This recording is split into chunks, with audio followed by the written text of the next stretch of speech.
Dans ce village, nous avons un monastère qui s'appelle le monastère des Orontes. Mais malheureusement, l'activité d'accueil avait été arrêtée en l'an 2000.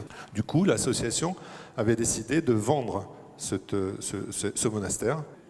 En 2015, l'acheteur potentiel était Habitat et Humanisme. L'État, qui a eu connaissance de cet achat possible, a dit à Habitat et Humanisme, écoutez, si vous voulez que l'on vous aide, eh dans un premier temps, avant d'avoir modifié l'établissement, ce serait bien que vous puissiez accueillir des migrants parce qu'on va sûrement en avoir bien besoin. C'était septembre 2015. Les médias nationaux diffusaient en boucle, mais vraiment en boucle, les affrontements de migrants aux frontières de la Hongrie. Et c'est vrai que ne voir que ça à la télé, et on nous dit les migrants arrivent à Bonnel, comprenez que les élus étaient vraiment très inquiets.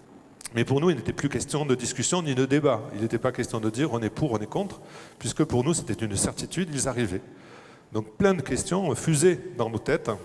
En fait, nous nous sommes rendus compte qu'inconsciemment, nous cherchions toutes les raisons du monde pour tenter de nous opposer à cet accueil. Alors qu'en fait, nous étions en discussion avec Habitat Humanisme pour transformer le monastère en lieu d'accueil pour des personnes en grande difficulté. Ce qui semblait un petit peu fou. On cherchait à ne pas accueillir tout en ayant décidé d'accueillir. Mais c'était le migrant qui nous effrayait, du moins celui qui nous était présenté à la télé. Celui que nous connaissions uniquement par la télévision et par les commentateurs de la télévision. Et bien qu'aucun indicateur n'éclairait nos inquiétudes, les élus en fait ont décidé quand même clairement, sans aucune hésitation, de tout tenter pour que l'accueil se fasse le mieux que possible. Mais l'accueil le mieux que possible, c'était tant pour les personnes accueillies, mais que pour nos habitants. C'est bien notre rôle.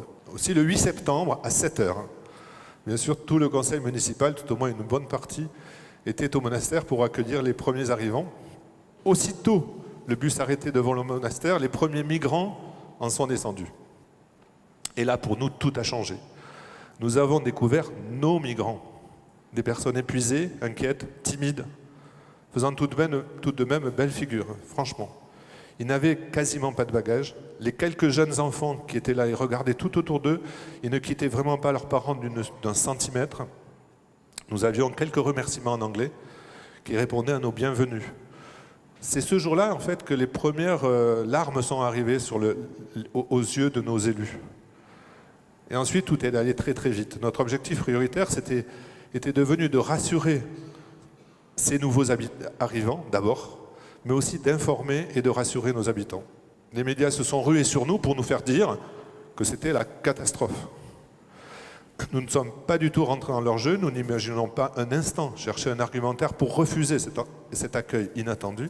Aussi, nous devions tout faire pour éviter que les Bonnelloises et les Bonnellois se révoltent, croyant que la situation était désespérée.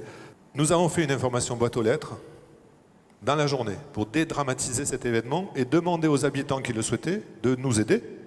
70 personnes se sont inscrites. Nous avons ressenti un vrai climat de confiance qui s'instaurait entre les habitants et nous-mêmes. Il a été prévu de demander aux habitants qui le souhaitaient d'accueillir un migrant chez eux. Alors en fait, c'était jamais un, c'était deux, parce que eux aussi, ils auront un petit peu peur. Tous ont passé le dimanche dans des familles de gens du coin. Alors pas que Bonnel, c'était les villages avoisinants aussi. Je peux vous dire que là, à partir de ce jour-là aussi, ça change complètement la vision du migrant. Les jeunes migrants utilisent les équipements sportifs municipaux plutôt que leurs locaux, afin de rencontrer régulièrement nos jeunes. Aujourd'hui, le monastère des Orontes, avec ses résidents, fait partie du village, comme le serait un établissement hospitalier ou une caserne de pompiers. Nos habitants côtoient des jeunes de toute nationalité, mais ne s'interrogent plus du tout sur leur provenance ou leur destination. C'est vrai que c'est devenu, plus d'une inquiétude, c'est devenu une chose extraordinaire. Parce que bon nombre d'habitants, depuis, sont hyper contents.